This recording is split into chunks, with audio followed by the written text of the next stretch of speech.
Into the fast lane we go now on the SportsMax Zone. There were five top three finishes for English-speaking Caribbean athletes at Friday's Doha Diamond League athletics meeting in Doha. Jamaica's four-time world champion Shelly-Ann Fraser-Pryce led the way with victory in the 100 metres. Here's Ricardo Chambers with a roundup. Fraser-Pryce, who finished fourth at the season's first Diamond League in Gateshead on Sunday, produced a significantly improved performance to win in Doha. The 34-year-old, finding her trademark bullet start, transitioned well, and although blessing Okagbare closed at the end, victory was never in doubt. 10.84, a season's best for the two-time Olympic champion, with Okagbare second in 10.90 and American Javian Oliver third in 11.03 seconds. Karen McMaster had started a good day for Caribbean hopefuls with a third-place finish over 400-metre hurdles. The BVI record holder ending third in 47.82 seconds. American Rai Benjamin with a meet record 47.38, and Brazil's Alison dos Santos with a South American record 47.57 took the top two spots.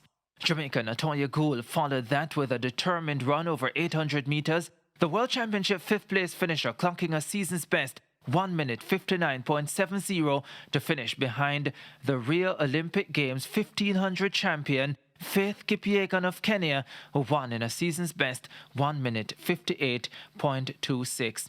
Caribbean athletes took second to fourth in the women's triple jump, victory going to two-time world champion Yulimar Rojas of Venezuela, Rojas jumping 15.15 metres, and then in the final three jump-off, leapt 15.11 to seal the win. Jamaica's Shanika Ricketts had produced a personal best 14.98 metres, but had a no jump in the jump-off and had to settle for third. Her compatriot Kimberly Williams with 14.45 metres in the jump-off took second after a lifetime best 14.69 metres earlier.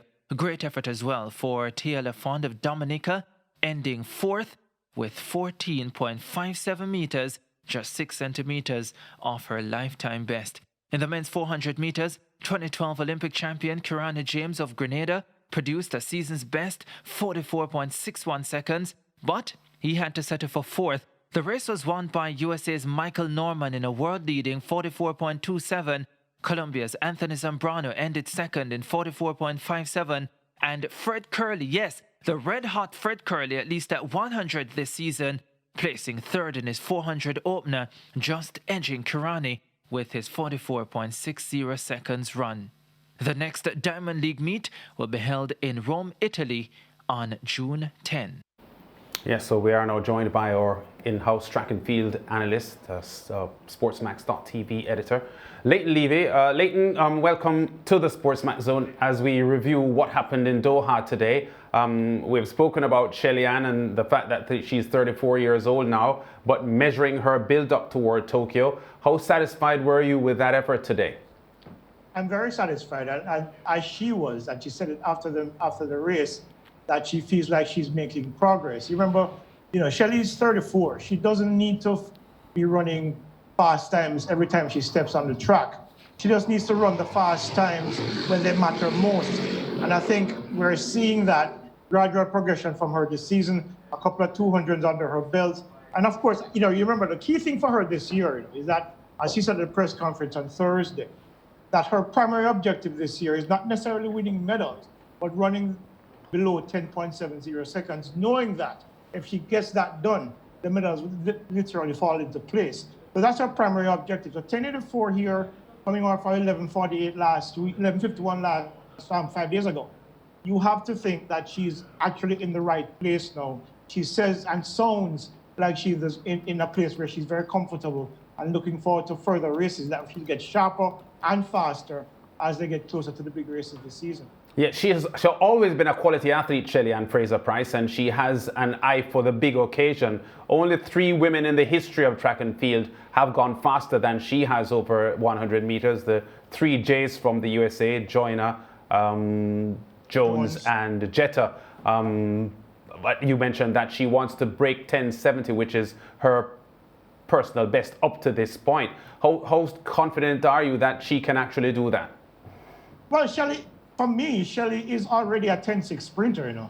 When you look at the times that she's running major championships, 10.71, I think the last time was the wind was 0.1 meter per second, which it means this basically was still. If she had a 1 meter per second wind behind her, that's a 10.67 or 10.66. So she's already ready to run 10.6. She just needs to translate that time now in terms of, regardless of the condition, to be able to get below that 10.7 barrier. Because in several circumstances, 10.71, 10.73, her basic time is already under 10.7. So if she gets the right conditions and with the preparation that she's obviously putting in this season, it is not implausible to believe that's very possible for her this season. Definitely. And Leighton, how impressed are you with Natoya Gould, of course, putting on a second place position today? And, she will be practicing as she gets sets for Rome in June. Well, Natoya was boxed in today, which I think contributed to her time because I think she could have gone faster. She's been working on her 400s to get her speed up and some 1500s this year. And when you remember that on Sunday, she ran a world-leading 124 flat for the 600 meters at the Boost Boston Games. It tells you that she's in the right place. She told me right after the race today that she's in a good place. She feels like she's in shape. And we can expect, this is me saying this now, that I think she'll run a lot faster as she gets more 800 meters under her belt this season. Definitely. And Karen McMaster, of course, also a standout performer today. Yeah, he was, but I wasn't particularly impressed. He was ragged to a degree. Why? And if he's not careful, he could be surpassed. Right now in the pecking order, he's, in real terms, he's fourth behind Samba, Varholm, and of course, Rai Benjamin. But when you look at what Alison dos Santos has done so far this season, 47.8, I think it was in the last race, 47.5 today. He's making a big name for himself in terms of getting into that mix of the world's best 400-meter hurdlers. But for the performance today, I don't think Karen will be happy with it himself. I think 47.8 is not representative of the form that he's in.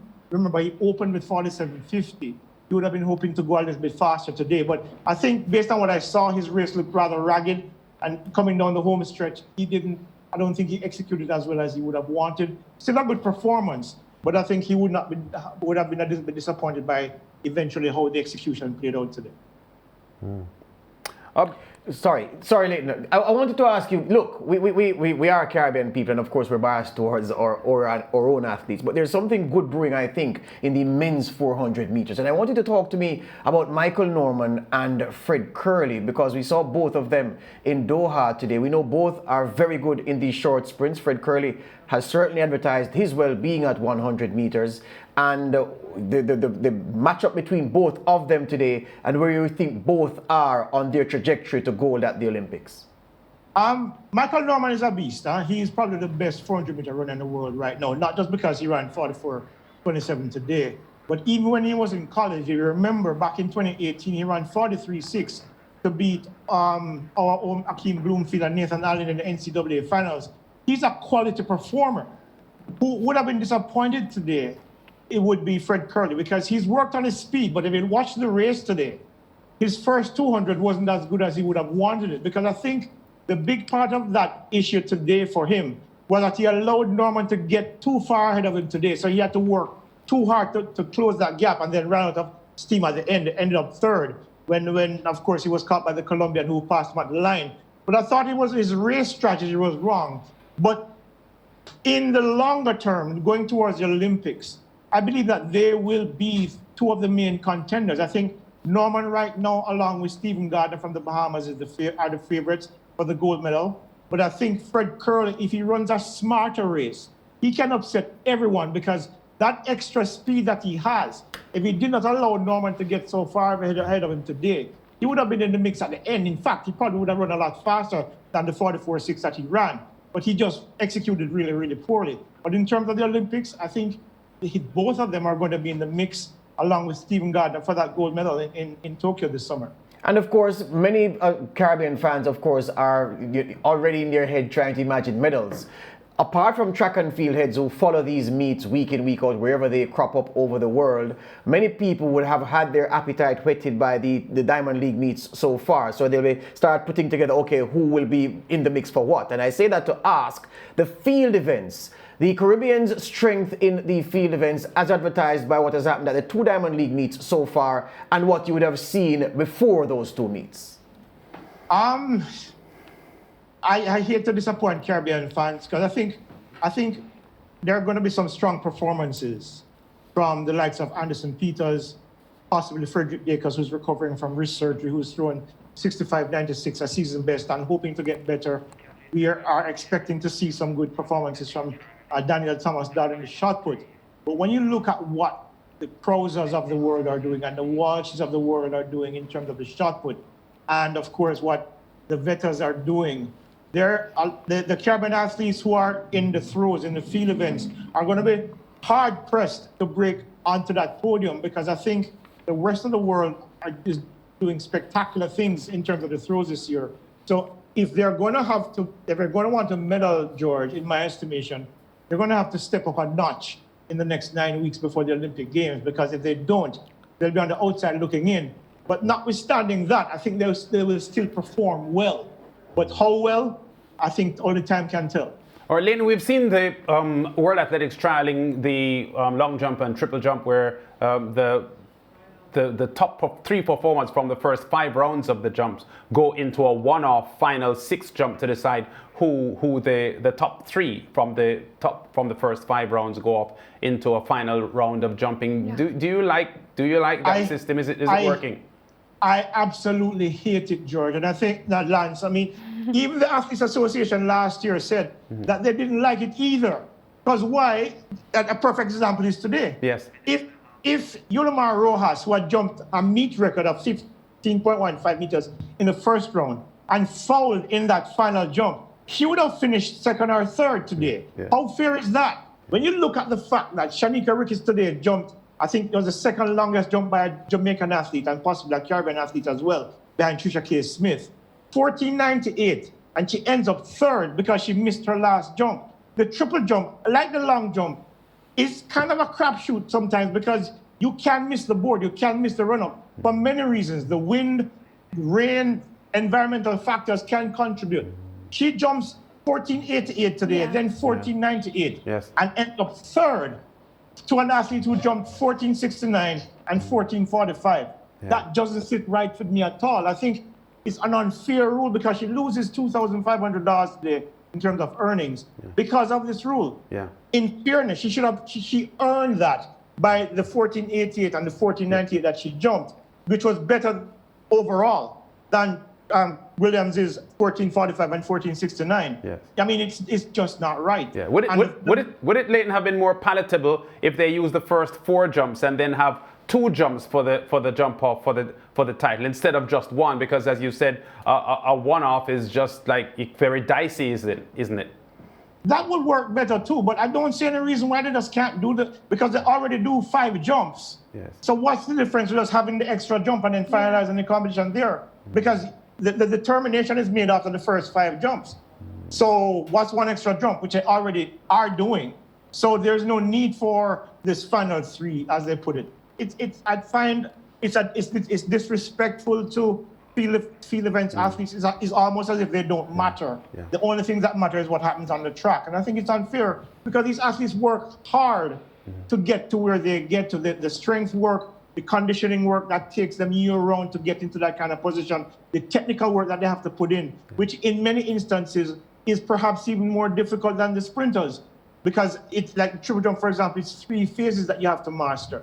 So it's almost as if to say World Athletics are saying, you really don't matter. So tell you what, let's play Russian roulette with you, despite whatever you managed to accomplish in your first 5 throws, and then go ahead and lose on your last throw. It's similar to if somebody breaks the world record in the first 6 throws, 5 jumps, and then ends up losing despite the fact that they have the world record. How does that make sense? Yeah. Yes, it's quite dodgy, and to be quite honest, the fact that the Athletics Commission are against it, I think should count for something. And we said it was just being trialed So let's hope it doesn't go much further than here, Leighton. As usual, always great talking to you. They need to throw that in 513. And guys, you need to pay attention to the NCAAs this weekend. Yes. Right now we have 8 women who could possibly go under 11 seconds to the national championships. Kevin Nelson ran 10:91 yesterday. Yes. That's the second round of the Kevin Davis ran 22:57. And of course, the young hurdler, Kira Nugent, 11:09. All That's the right. 5th fastest time in the NCAA this year.